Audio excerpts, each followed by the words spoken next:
चुनावी जनसभा में उपस्थित आदरणीय राहुल गांधी जी, दीपांकर साहब जी, अखिलेश सिंह जी, हमारे बड़े भाई मुकेश साहनी जी, मोहन प्रकाश जी, सुदामा जी जो प्रत्याशी हैं आरा लोकसभा संसदीय क्षेत्र से, और शिव प्रकाश जी जो अज्ञाओं से प्रत्याशी हैं, भाई अरुण जी, अनवर आलम जी, बीरबल यादव जी, सभी हमारे पार्टी के नेता, पदाधिकारी, कार्यकर्ता, Congress party, VIP party, left party, माले के जितने हमारे नेता हैं, पदाधिकारी हैं, और इतनी गर्मी धूप में आए हुए सभी हमारे अभिभावक, बुजुर्ग, माताएं, बहनें, नौजवान, युवा साथी, आपको सबसे पहले हाथ जोड़ करके धन्यवाद देते हैं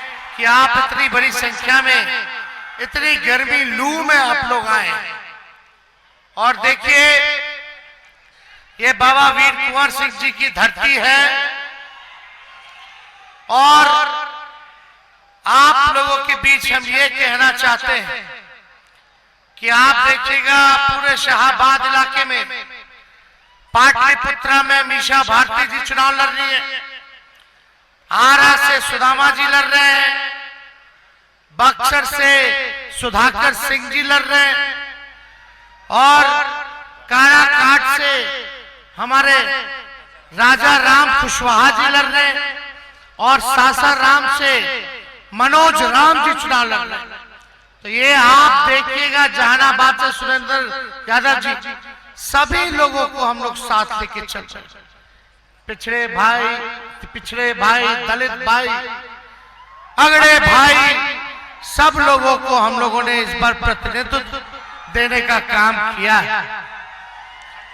तो आप लोगों से अपील है कि महागठबंधन को आरा से सुदामा जी को, शिव प्रकाश जी को गांव से एक एक वोट 3 तारा पर बटन दबा करके भारी बहुमत से आप लोग विजय बनाने का काम कीजिए। आप लोग जानते हैं हमको बैठ के बोलना पड़ रहा है, हड्डी में चोट है इसलिए बैठ के बोलना पड़ रहा है, लेकिन हमारा जो शरीर का दर्द है वो नौजवान के बेरोजगारी के दर्द से बहुत कम है। आपका दर्द ज्यादा है, जो आपका गरीबी का दर्द, जो महंगाई का दर्द है, वो तेजस्वी के दर्द से ज्यादा है। और हमने फैसला लिया है, जो लोग संविधान, लोकतंत्र, भाईचारे को खत्म करना चाहते हैं, जब तक नरेंद्र मोदी जी को बेड रेस्ट नहीं करा देते, तब तक तेजस्वी बेड रेस्ट करने वाला नहीं है। जब तक अपने नौजवान भाइयों को हम और राहुल गांधी जी मिलकर के बेरोजगारी से आजादी नहीं दिला देते, तब तक हम लोग चैन से बैठने वाले नहीं हैं। यह मुद्दों की बात होनी चाहिए चुनाव में, पढ़ाई, दवाई, कमाई, सिंचाई, बिहार की तरक्की, विकास की बात होनी चाहिए, महंगाई, गरीबी, बेरोजगारी पर बात होनी चाहिए। लेकिन देश के प्रधानमंत्री 10 साल से प्रधानमंत्री हैं, वो बेकार की बात करते, मुद्दे की बात नहीं करते। आप लोग देखे होंगे मोदी जी का जो भाषा है, उस भाषा में कितना गिरावट आ चुका है। लगता ही नहीं है कि कोई प्रधानमंत्री भाषण दे रहा है। लगता है क्या भाइयों बहनों? भाइयों बहनों, अरे मोदी जी भाइयों बहनों के लिए क्या किया ये न बताइए। खाली भाइयों बहनों, अब क्या कह रहे मोदी जी बिहार आके? ये लालटेन वाला जो है मुजरा कर रहा है। अरे मोदी जी, एक 34 साल के नौजवान को रोड पे ले आए और आप हमको बताइए कौन क्या कर रहा है। ये भाषा प्रधानमंत्री की होनी चाहिए। ये मुजरा, मटन, मछली और क्या क्या, मंगलसूत्र, मुसलमान मंदिर, मामा मामा मामा, खाली यही कर रहे, मिमिया रहे। अरे मोदी जी, मौ से एक और शब्द होता है महंगाई। आप क्या बोले थे भाइयों बहनों 2014 में, याद करो भाइयों बहनों, मोदी आएगा तो महंगाई खत्म कर देगा। गैस सिलेंडर पहले कितना का था? 400, अब कितने का है? पेट्रोल डीजल पहले कितने का था? 60 रुपए, 50 रुपए, अब तो सेंचुरी मार दिए मोदी जी। अब यहाँ आएंगे तो ममुया आएंगे ना, अब तो महंगाई का मुंह नहीं निकलेगा। पहले इनको महंगाई डाइन लगती थी, अब इनको महबूबा लगने लगी है। ये हम लोगों को बताएंगे। अरे मुद्दे की बात करो, 10 साल का हिस्सा दो। यही रंगना मैदान आरा में आके बिहार की बोली लगाई थी। अरे लगाई थी कि नहीं लगाई थी? 70,000 दूं कि 80,000 दूं? कितना दूं? लो 1.25 लाख करोड़ का पैकेज दिया। कहाँ गया पैकेजवा? ए हमारे भोजपुर के लोग बताओ ना, टंडी बताओ, मिलो कहाँ गए? ये भाजपा पे खाता में गए इलेक्ट्रोल बॉन्ड बन के। कहाँ 15-15 लाख रुपया मिला? अरे छोड़िए, मोदी जी जैसा झूठा प्रधानमंत्री देश में क्या दुनिया में नहीं मिलेगा और आगे भी कोई नहीं होगा। यही सच्चाई है। इसलिए मोदी जी देखे तेजस्वी को 17 महीने में जो काम किया 17 साल में भी नहीं हुआ।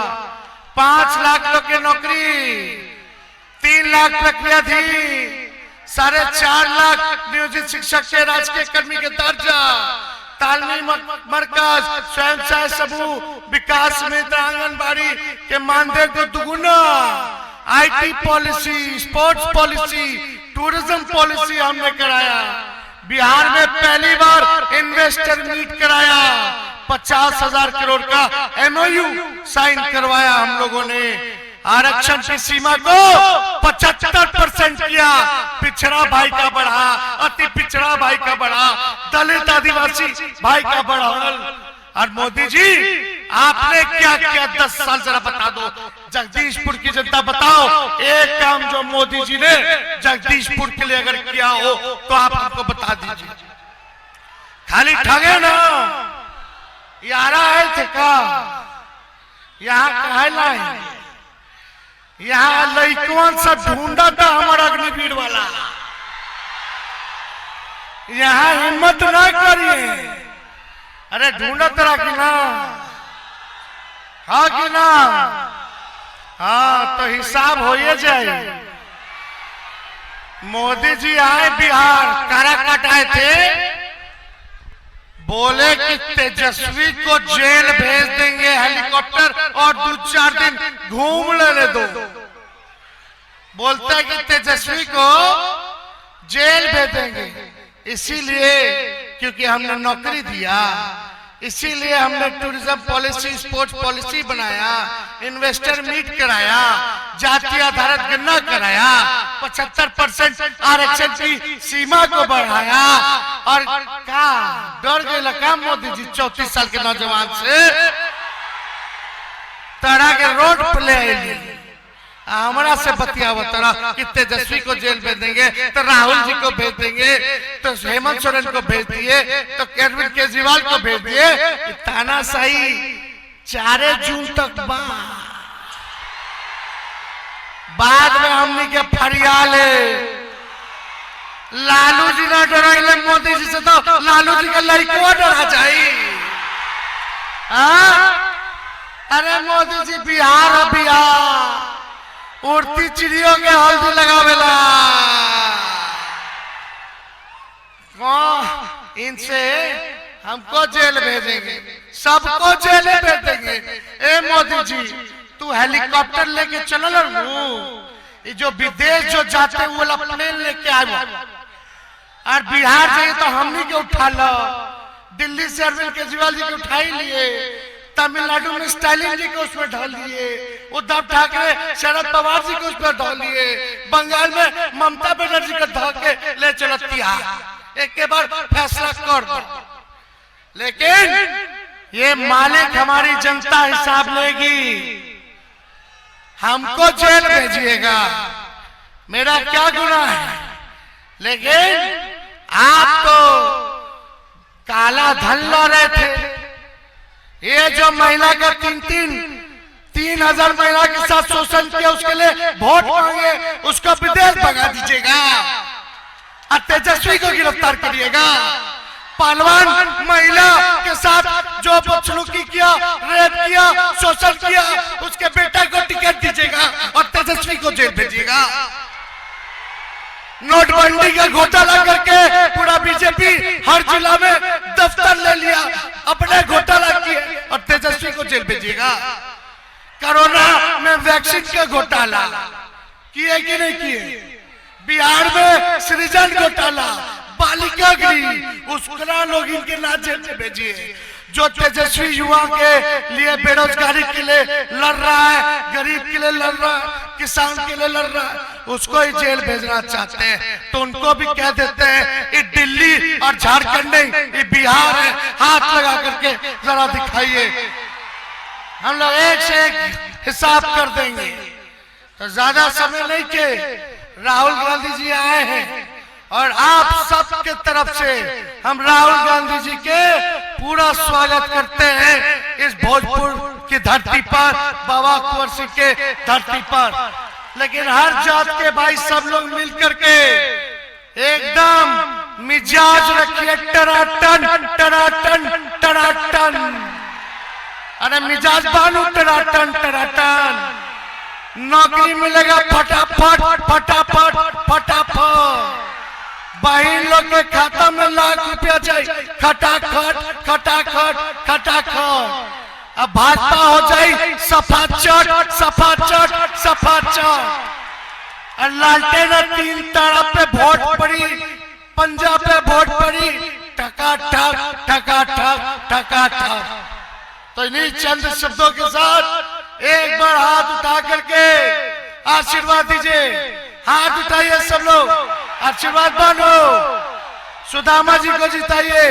बाद में और अज्ञाओं से लड़ रहे शिव प्रकाश जी, उनको आप लोग विधानसभा का चुनाव जिताइए। बहुत बहुत धन्यवाद। जय हिंद, जय बिहार।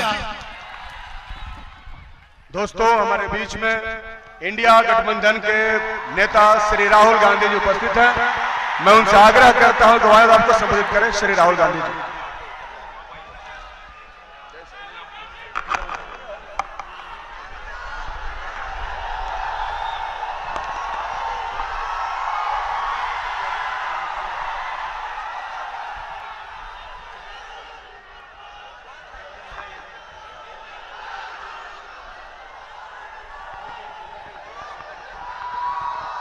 तेजस्वी यादव जी, मोहन प्रकाश जी, अखिलेश प्रसाद जी, दीपांकर भट्टाचार्य जी, मुकेश साहनी जी, कुंवल जी, मीना तिवारी जी, रमेश्वर प्रसाद जी, राजा राम सिंह जी, राम विष्णु सिंह जी, यहां इंडिया गठबंधन के कैंडिडेट सुदामा प्रसाद जी, आइए आइए यहां आइए।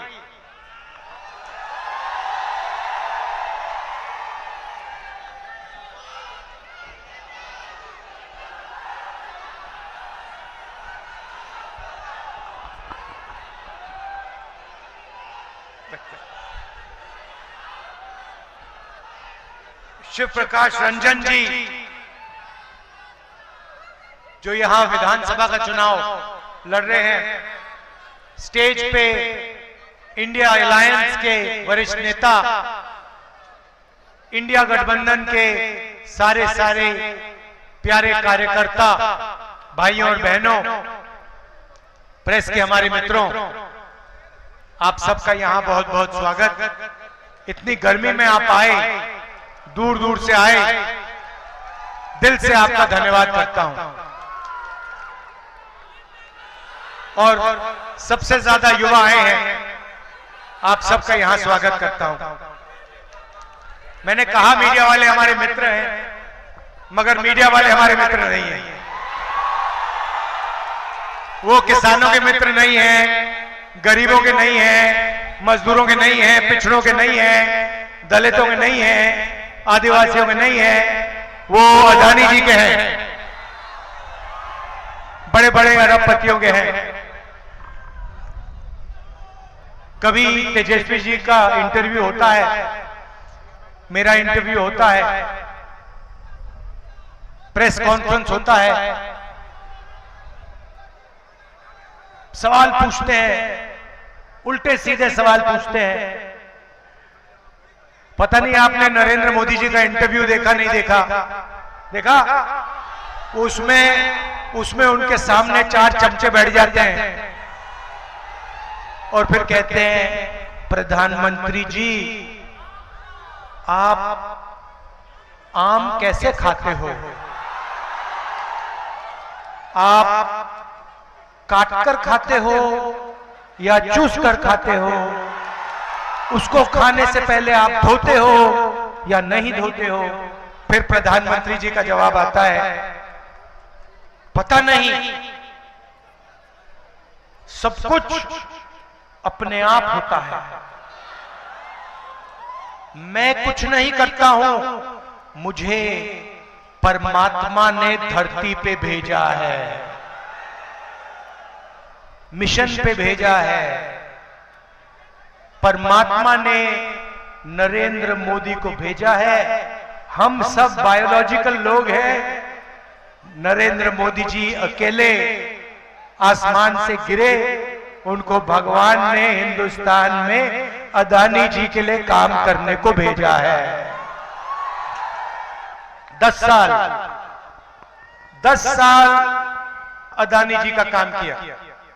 एयरपोर्ट, पोर्ट, इंफ्रास्ट्रक्चर, बिजली, ये जो आपको बिजली के बिल आते हैं ना, हजारों रुपए के आते हैं, आपको मालूम है क्यों आते हैं?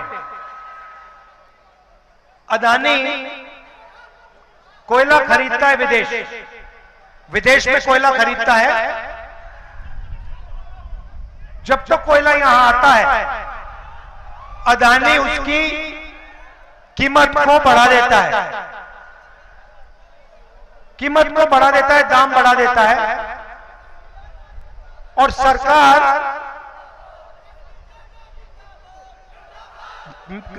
कोयले को महंगे दाम पे उसकी मदद करने के लिए खरीदती है। पैसा कौन देता है? आप देते हो। भाइयों बहनों, जीएसटी कौन देता है? आप देते हो। आप कौन हो? 90% हिंदुस्तान के पिछड़े, दलित, आदिवासी, माइनॉरिटी, गरीब, जनरल कास्ट के लोग, आप जीएसटी देते हो। पैसा आपका है। कर्जा माफ अदानी जैसे 22 लोगों का होता है। आपको शायद मालूम ही नहीं कि जब नरेंद्र मोदी जी ने 16 लाख करोड़ रुपया 22 लोगों का माफ किया, तो आपके पैसे से उन्होंने उनका कर्जा माफ किया। वो अदानी का पैसा नहीं है, वो हिंदुस्तान के पिछड़े वर्ग का, दलितों का, आदिवासियों का, किसानों का, मजदूरों का पैसा आप देते हो। आपने ये शर्ट पहनी हुई है, ये आपने कितने की खरीदी? हाँ, आप कितने की खरीदी है? 500 की खरीदी।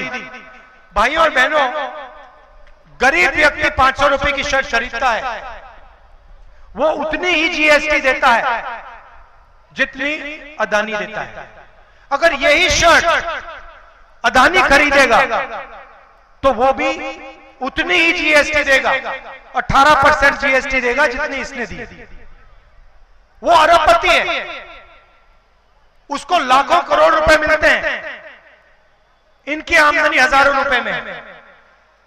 और आप देखें तो सारा का सारा पैसा आपकी जेब में से निकलता है। महंगाई की बात करते हो, तेजस्वी जी बेरोजगारी की बात कर रहे हैं, ये है क्या, ये हो क्यों रहा है? क्योंकि नरेंद्र मोदी जी ने इन 22 लोगों को चाइना के प्रोडक्ट्स का ठेका दे रखा है। ये आप अपना मोबाइल फोन देखो, इसमें मेड इन चाइना लिखा है। इसको बेचता कौन है? अदानी अंबानी। अंबानी इस मोबाइल फोन को हिंदुस्तान में बेचता है, चाइनीज माल वो यहां बेचता है। हिंदुस्तान के युवाओं को नुकसान होता है। चाइना का माल यहां बेचते हैं, चाइना के युवा को फायदा होता है, अदानी अंबानी को फायदा होता है। अच्छा, नरेंद्र मोदी को क्या फायदा मिलता है इसमें से? मैं बताता हूं। 24 घंटा मीडिया वाले उसका चेहरा दिखाते हैं। तो होता क्या है, नरेंद्र मोदी आपका पैसा, जीएसटी का पैसा इन 22 लोगों को देते हैं। इनको चाइना की कंपनियों के ठेके दे रखे हैं। आप चाइना का माल खरीदते हो, महंगाई बढ़ती जाती है, और नरेंद्र मोदी का चेहरा ये मीडिया वाले 24 घंटा आपको दिखाते हैं, और नरेंद्र मोदी आपका ध्यान इधर उधर करते हैं। अच्छा, मैं आपसे पूछना चाहता हूं, जब कोई किसी का जेब काटता है कैसे किया जाता है? जेब कैसे काटी जाती है? एक आदमी आता है, सबसे पहले ध्यान इधर उधर करता है, सही बात। दूसरा आदमी पीछे से जेब काटता है, सही बात।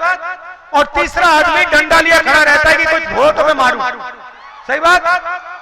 ध्यान इधर उधर करने वाला नरेंद्र मोदी, जेब काटने वाला अदानी, डंडा वाला अमित शाह। और जेब किसकी कट रही है? आपकी। और आपको कहते हैं, कभी कहेंगे देखो आसमान की ओर देखो, नरेंद्र मोदी सी प्लेन पे उड़ रहा है। फिर कहेंगे वो देखो देखो देखो समुद्र के नीचे चला गया। फिर आपको मीडिया दिखाएगी समुद्र के नीचे नरेंद्र मोदी। फिर दिखाएंगे गंगा जी में नरेंद्र मोदी चलते हुए। तैर नहीं सकते।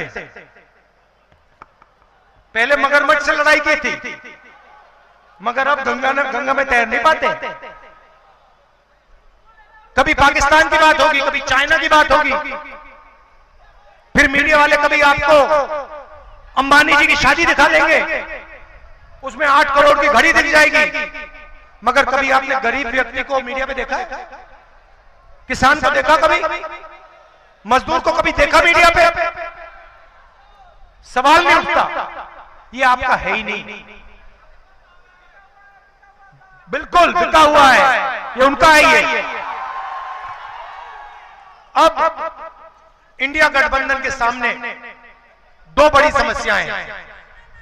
एक पहली समस्या है कि नरेंद्र मोदी जी ने अमीरों को अमीर कर दिया है, 22-25 लोगों को, और गरीबों को गरीब कर दिया है।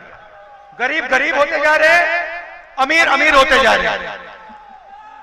और भैया अगर 1 करोड़ अमीर होते या 10 करोड़ अमीर होते तो बात चल जाती।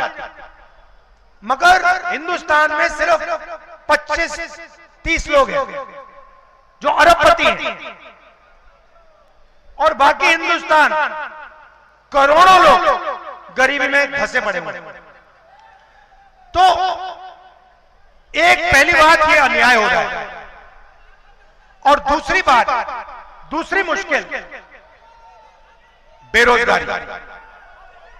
एक ही अमीर और गरीब, अमीर गरीब अमीर होता जा रहा है, गरीब गरीब होता जा रहा है। दूसरी बेरोजगारी। अब कांग्रेस पार्टी इन दोनों समस्याओं को एक झटके से ठीक करने जा रही है। आप कहोगे होता कैसे, होगा कैसे?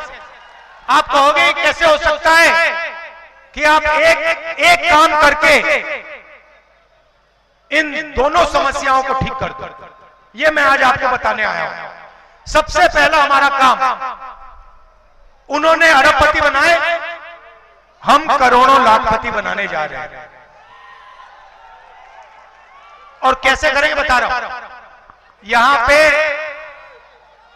हर डिस्ट्रिक्ट में, हर गांव में, हर शहर में हिंदुस्तान के गरीब लोगों की लिस्ट बनेगी। किसानों के परिवार होंगे, मजदूरों के परिवार होंगे, पिछड़े वर्ग, दलित, आदिवासी, गरीब, जनरल कास्ट, माइनॉरिटी, जो भी इस देश में गरीब है, छोटा व्यापारी, गरीबी रेखा से अगर वो नीचे है, उसका नाम इस लिस्ट पे आएगा। करोड़ों लोगों की लिस्ट बनेगी। उसके बाद हर गरीब परिवार में से एक महिला का नाम चुना जाएगा। करोड़ों महिलाओं के नाम चुने जाएंगे। 4 जून को इंडिया गठबंधन की सरकार बनेगी। 5 जुलाई को करोड़ों परिवार सुबह उठेंगे, अपना बैंक अकाउंट चेक करेंगे और बैंक अकाउंट में 5 जुलाई को 8,500 रुपए अंदर। आप देखोगे कहोगे ये क्या हुआ, कहां से आया? इंडिया गठबंधन की सरकार ने उसको अंदर डाला। जुलाई में मिलेगा, अगस्त, सितंबर, अक्टूबर, नवंबर, दिसंबर, जनवरी, फरवरी, चलता जाएगा। फटाफट फटाफट फटाफट फटाफट अंदर। मैं तो कहता हूं ये मीडिया वाले कहेंगे जब हम पैसा देंगे, मीडिया वाले कहेंगे देखो देखो ये गरीबों की आदत बिगाड़ रहे हैं। और मैं कहूंगा ज्यादा बोलोगे ना, अभी 1 लाख रुपए साल का दे रहे हैं, 2 लाख कर देंगे, चुप हो जाओ। तो अभी बोल रहा हूं, तो पहला काम सीधा महिलाओं के, गरीब महिलाओं के बैंक अकाउंट में पैसे का इंजेक्शन। दूसरा काम, यहां पे आपने वो थोड़ी देर बाद में आएगा। दूसरा काम, यहां पे आप लोग धान उगाते हो, यहां पे आपको धान के लिए, हिंदुस्तान के किसानों को धान के लिए, शुगर केन के लिए, आलू के लिए सही दाम नहीं मिलता। जब आपको धान बेचना होता है, अदानी जैसे लोग मार्केट को फिक्स करके दाम को कम कर देते हैं, और जब आप अपना धान बेच देते हो उसको बढ़ा देते हैं। तो पहली बार हिंदुस्तान की सरकार हिंदुस्तान के किसानों को, बिहार के किसानों को कानूनी मिनिमम सपोर्ट प्राइस, कम से कम दाम धान के लिए, अनाज के लिए, शुगर केन के लिए देने जा रही है। दूसरा काम उन्होंने 16 लाख करोड़ रुपए कर्जा माफ किया। हम हिंदुस्तान और बिहार के किसान का कर्जा माफ करने जा रहे हैं। तो महिलाओं के जेब में पैसा, किसानों को पैसा, मजदूरों को आज 250 रुपए मिलते हैं मनरेगा में, हम 400 करने जा रहे हैं।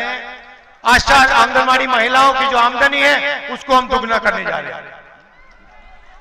अभी यहां युवा देख रहे हैं, कह रहे हैं भैया ये क्या हो रहा है, किसान को पैसा मिल रहा है,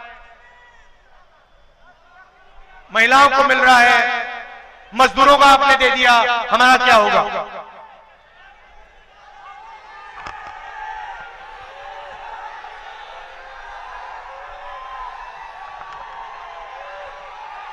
जो आप सुनना चाहते हो वो मैं बोलने आया हूं। तो मैं जानता हूं मैं बोलने आया हूं, थोड़ा मैं आप में टेंशन बढ़ा रहा हूं। तो अब युवा कहेंगे कि हमारा क्या होगा? सबसे पहले हिंदुस्तान के बेरोजगार युवाओं को हम पहली नौकरी पक्की का अधिकार देने जा रहे हैं।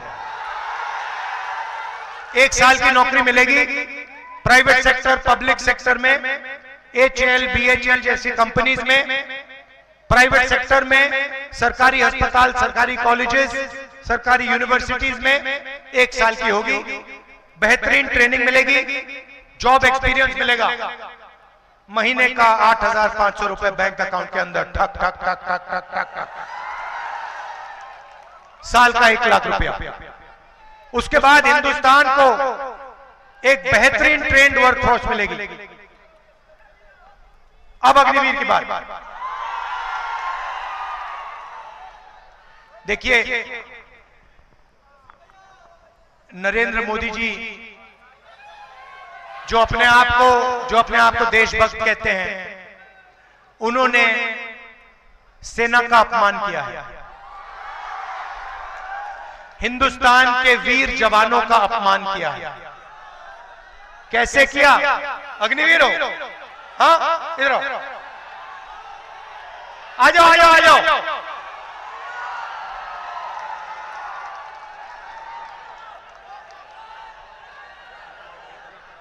अलंकार में चेक करो, अग्निवीर है, अग्निवीर है, अग्निवीर बोलो।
ये अग्निवीर है विकास कुमार। आपको कैसा लगा ये अग्निवीर योजना? हमको ये स्कीम थोड़ा सा भी अच्छा नहीं लगा सर। इनको ये स्कीम थोड़ा सा भी अच्छा नहीं लगा। पता है क्यों? क्योंकि नरेंद्र मोदी ने दो तरीके के शहीद बनाए हैं। इनको विकास कुमार को कहा जा रहा है कि तुम जाओ, तुम्हारे दिल में देशभक्ति की भावना है, तुम जाओ, तुम बॉर्डर पे खड़े हो, बिना ट्रेनिंग के, बिना पेंशन के, बिना कैंटीन, और अगर तुम्हारे साथ कुछ होता है, अगर तुम शहीद होते हो, तो हिंदुस्तान की सरकार तुम्हारे साथ नहीं खड़ी होगी। अगर तुम शहीद होते हो, तुम्हें शहीद का दर्जा नहीं मिलेगा, क्योंकि तुम अग्निवीर हो, तुम नॉर्मल जवान नहीं हो। भाइयों और बहनों, यह सिर्फ सेना का नहीं, हर देशभक्त का अपमान है, और हम इस बात को मानने के लिए तैयार नहीं है कि दो शहीद होंगे। एक तरीके का शहीद होगा, सबको पेंशन मिलेगी, सबके परिवार की रक्षा होगी, सबको कैंटीन मिलेगी, सबको पेंशन मिलेगी। और मैं आपको आश्वासन देना चाहता हूं, और आपके माध्यम से हिंदुस्तान के हर एक जवान को, हर एक युवा को, हर एक अग्निवीर को, जैसे इंडिया गठबंधन की सरकार आएगी, हम अग्निवीर योजना को फाड़ के कूड़ेदान में फेंक देंगे।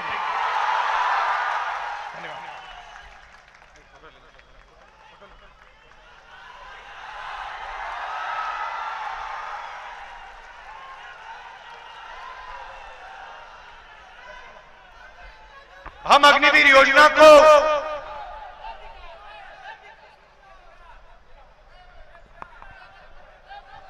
इनको कहा जा रहा है कि दो तरीके के जवान होंगे। एक अमीर घर का बेटा होगा, जिसे जवान कहा जाएगा,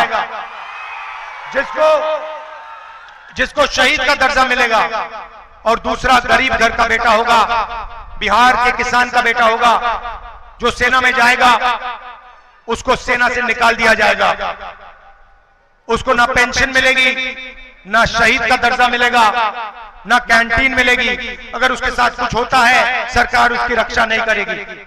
हम इस बात को नहीं मानेंगे, अग्निवीर योजना को फाड़ के कूड़ेदान में डालेंगे।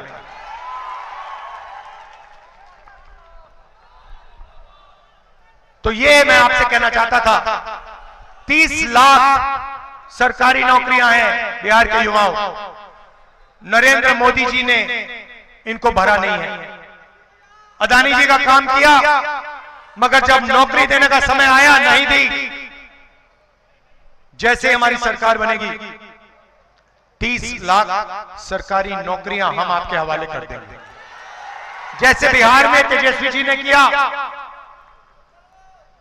नौकरी देने का काम किया, जैसे इन्होंने किया अंकल जी भाग गए, घबरा गए, भाग गए। वैसे ही जब दिल्ली में सरकार आएगी, इंडिया गठबंधन की सरकार 30 लाख सरकारी नौकरियां आपके हवाले कर देगी। भाइयों और बहनों, आखिरी बात और सबसे जरूरी बात, यह चुनाव संविधान का चुनाव है।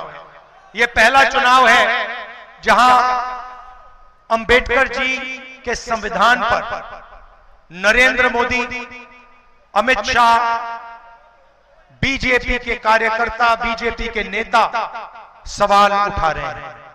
उन्होंने खुल के कहा है, बीजेपी के नेताओं ने खुल के कहा है कि अगर हमारी सरकार आएगी तो हम संविधान को खत्म कर देंगे, फाड़ के फेंक देंगे। बीजेपी के नेताओं, सपना मत देखो, आपकी सरकार नहीं आ रही है, आपकी सरकार जा रही है। और मैं स्टेज से गारंटी दे रहा हूं, नरेंद्र मोदी हिंदुस्तान के प्रधानमंत्री नहीं रहेंगे, क्योंकि उन्होंने युवाओं को रोजगार नहीं दिया, अग्निवीर योजना लाए, किसानों की मदद नहीं की, जाति जनगणना पे बिल्कुल चुप हो गए। भाइयों और बहनों, देश में 50% पिछड़ा वर्ग है, 15% दलित, 8% आदिवासी। हमने जाति जनगणना की बात उठाई, हमने कहा कि जाति जनगणना होनी चाहिए, देश को पता लगना चाहिए इस देश में पिछड़े वर्ग के कितने लोग हैं, दलित कितने, आदिवासी कितने, गरीब जनरल कास्ट के कितने, माइनॉरिटी कितने। हमने यह भी कहा कि सिर्फ जाति जनगणना नहीं होनी चाहिए, आर्थिक सर्वे होना चाहिए और हर संस्था का सर्वे होना चाहिए। हम जानना चाहते हैं कि हिंदुस्तान की सरकार में, मीडिया में, जुडिशरी में कितने पिछड़े लोग हैं, कितने दलित हैं, कितने आदिवासी हैं, कितने गरीब जनरल कास्ट के लोग हैं। जैसे ही मैंने ये बात बोली, नरेंद्र मोदी जी कहते हैं हिंदुस्तान में कोई जाति नहीं है, हिंदुस्तान में सिर्फ 2 जात हैं, एक अमीर जात, एक गरीब जात। तो मोदी जी, अगर हिंदुस्तान में सिर्फ 2 जात हैं तो आप ओबीसी कैसे बन गए? आप अपने आप को 24 घंटा ओबीसी कहते हो, और जब पिछड़ों की मदद करने की बात आई, जाति जनगणना, इकोनॉमिक सर्वे, संस्थाओं का सर्वे कराने की बात आई, तो आप चुप हो गए, भाग गए और आपने कहा कि देश में कोई जाति नहीं है, सिर्फ 2 जातियां हैं, अमीर और गरीब। भाई और बहनों, हमारी सरकार आएगी, जाति जनगणना कराएंगे, इकोनॉमिक सर्वे होगा, संस्थाओं का सर्वे होगा, और ये जो 50% का रिजर्वेशन का लिमिट लगा रखा है, इसको हम तोड़ के फेंक देंगे। मैं आपका दिल से धन्यवाद करना चाहता हूं, आप सब दूर दूर से आए, इतने प्यार से आपने हमारी बात सुनी, दिल से धन्यवाद करता हूं। और भूलिए मत, अग्निवीर को हम फाड़ के कूड़ेदान में फेंकने जा रहे हैं। धन्यवाद, जय हिंद।